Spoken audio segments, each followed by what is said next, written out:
What's up? So today let's talk about Ronda Rousey. Because remember, for a while, Ronda Rousey, she wasn't just out there winning fights. She was really just out here treating professional fighters like they accidentally wandered into the wrong building.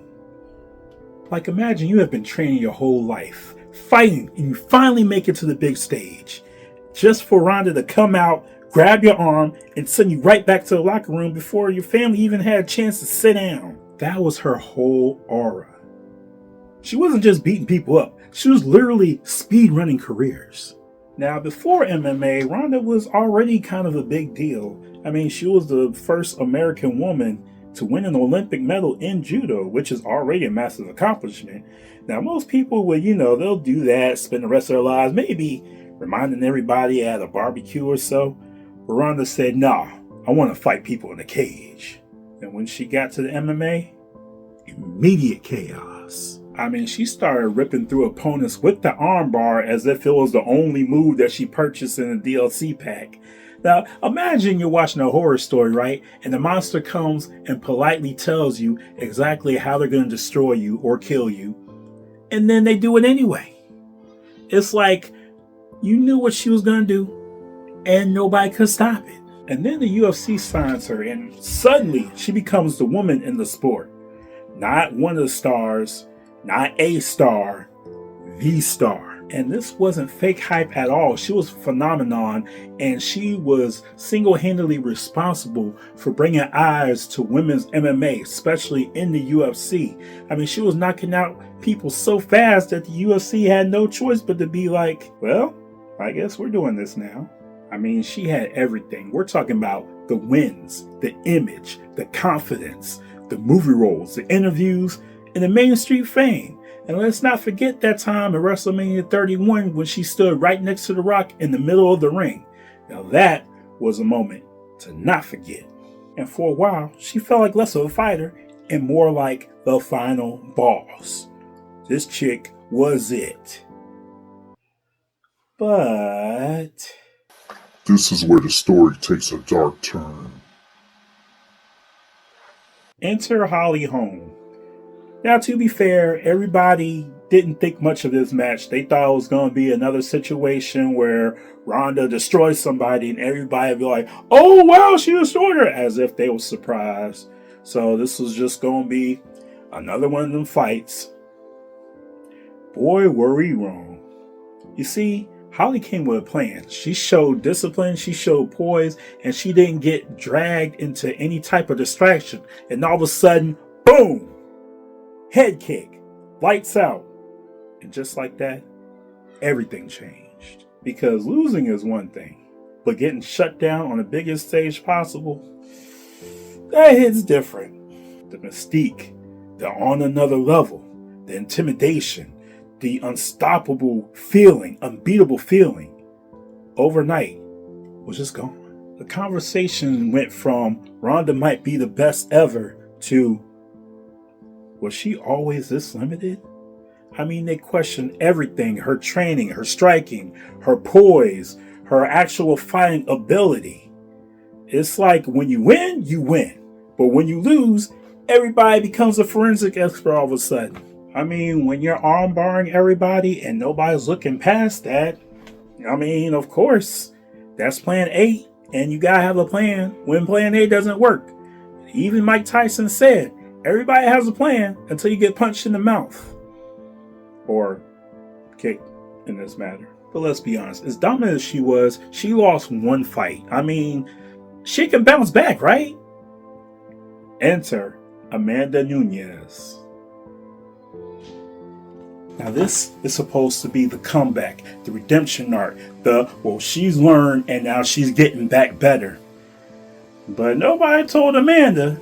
She came out there like she had dinner reservations. She blitzed Ronda, smashed through her almost immediately, ending the fight in 48 seconds. 48 seconds. That's not a comeback. That's the universe slamming the door. And that was basically it for Ronda as an MMA fighter. Regardless of this, there is no doubt and nobody can say that Ronda did not change this sport. She made women's MMA feel like a main event attraction, or the main event attraction that it is. She put eyes on the product, and not only that, her aura and her fame pretty much rose with all the movie star cameos and everything. So everything she built was absolutely real. Only thing is that the higher she was, the fall was much louder. And that's how it goes sometimes. But wait! There's more! Next stop, WWE. And this was a big move.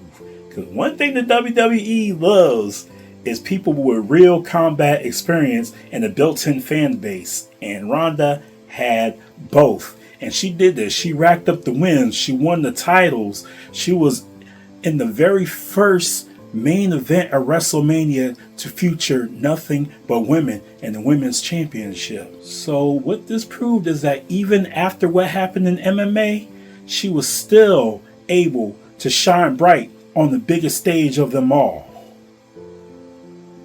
And just when you thought it couldn't get any worse. This is where this story takes a dark turn.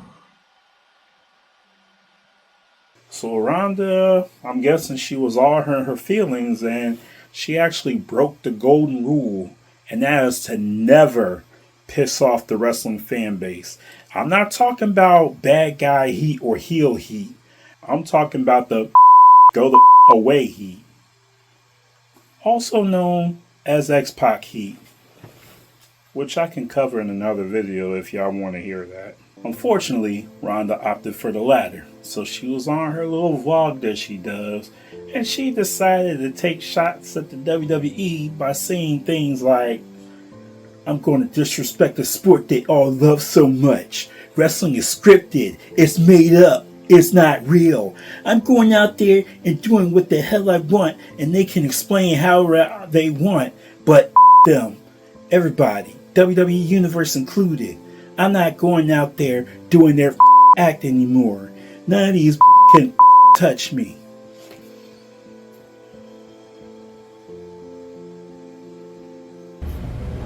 That's a damn shame. And it doesn't get easier from there, because after losing the main event at WrestleMania 35, she actually went on a hiatus. And yes, it was to become a mother, which is completely understandable. As a father of 3, I completely understand. But even when she came back, she never came back to the same fanfare. Yeah, she came back and she won some more titles and everything, but the aura has greatly diminished. And this time it wasn't because of a failure in the MMA. This time it was because of lacking judgment in her words. In spite of that, we have to recognize her for the trailblazer that she was. A trailblazer that just happened to make that mistake. And even though I'm making this video about, rise and fall and such, technically her career is not over. Recently she was spotted at AEW Revolution, and fan response was mixed there too. So they're not sure, or I'm not even sure, if she's signing with AEW or if it's a kind of promotional thing to advertise her upcoming match in May against Gina Carano. Yeah, whatever.